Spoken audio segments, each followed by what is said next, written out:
কি রে, তুই কি সত্যি চিটিংবাজ? মোড়ল মশাই, আমি ওর থেকে টাকা নিয়েছি, সত্যি কথা। আর টাকা দিয়ে দেয় ফেরত, সে ভালো লোক।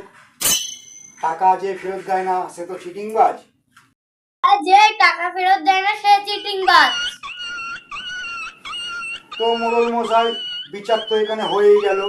এখানে যে আমার টাকা ফেরত দেওয়ার যে বিষয়, সেই বিষয় নিয়ে কোনো আলোচনা হলো না। আলোচনা কি হলো, আমি চিটিংবাজ কিনা। আর আপনি নিজের মুখেই বললেন যে টাকা ফেরত দেয় না সে ঠিক চিটিংবাজ। হ্যাঁ, আমি মেনে নিচ্ছি, আমি ওর থেকে টাকা নিয়েছি, টাকা আমি দেবো না, কারণ আমি চিটিংবাজ। বিচার সভা শেষ, আমি চললাম, টাটা, আমি চিটিংবাজ।